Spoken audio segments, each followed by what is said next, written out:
கறிக்கோழி பண்ணை விவசாயிகள் பிரச்சினை குறித்து பேச அனுமதி மறுக்கப்பட்டதால் சட்டப்பேரவையில் இருந்த எடப்பாடி பழனிசாமி தலைமையில் அதிமுக உறுப்பினர்கள் வெளிநடப்பு செய்தனர். சட்டப்பேரவையில் இன்று கேள்வி நேரம் முடிந்ததும் அதிமுக சார்பில் கறிக்கோழி வளர்ப்பு விவசாயிகள் பிரச்சினை குறித்து சிறப்பு கவன ஈர்ப்பு தீர்மானத்தில் பேச அனுமதிக்க வேண்டும் என வலியுறுத்தப்பட்டது. ஆனால் தற்போது இந்த பிரச்சினை குறித்து பேச முடியாது, அரசிடம் இருந்து பதில் தயாரானதும் பேசலாம் என கூறி சபாநாயகர் அனுமதி மறுத்தார். இதனால் எதிர்க்கட்சித் தலைவர் எடப்பாடி பழனிசாமி எழுந்து பேச முற்பட்டார். இதற்கு பேரவைத் தலைவர் அனுமதி தராததால் அதிமுக உறுப்பினர்கள் அமளியில் ஈடுபட்டனர். அப்போது பேசிய முதலமைச்சர் மு.க.ஸ்டாலின் சம்பந்தப்பட்ட துறை அமைச்சரிடம் பதில் தயாரானதும் நாளை இந்த பிரச்சினை குறித்து விவாதிக்கலாம் என கேட்டுக்கொண்டார்.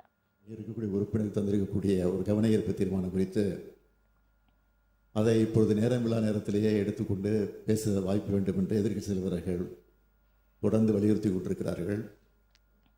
இங்கே நம்முடைய சபாநாயகர் அவர்கள் அதற்கு வாய்ப்பில்லை, இருந்தாலும் பதில் வந்ததற்கு பிறகு முடிவு செய்யலாம் என்று சொல்லிக் கொண்டிருக்கிறார்.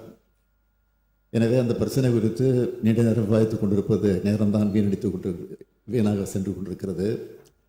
நாளை தினம் பதில் தயார் செய்து கொண்டு அரசு சம்பந்தப்பட்ட அதிகாரிகளோடு கலந்து பேசி அந்த பதில் தயாரித்து சம்பந்தப்பட்ட அமைச்சர் அவர்கள் பதிலோடு வரக்கூடிய நேரத்தில் அப்பொழுது பிரச்சனை எழுப்பினால் பதில் சொல்வதற்கு வாய்ப்பாக இருக்கும். நாளைய தினம் எடுத்துக்கொண்டு அதற்குரிய பதிலை சம்பந்தப்பட்ட அமைச்சர் மூலமாக விளக்கிட வேண்டும் என்ற நிலையில் இத்தோடு இதை முடித்துக் கொள்ள வேண்டும் என்று நான் கேட்டுக் கொடுக்கிறேன்.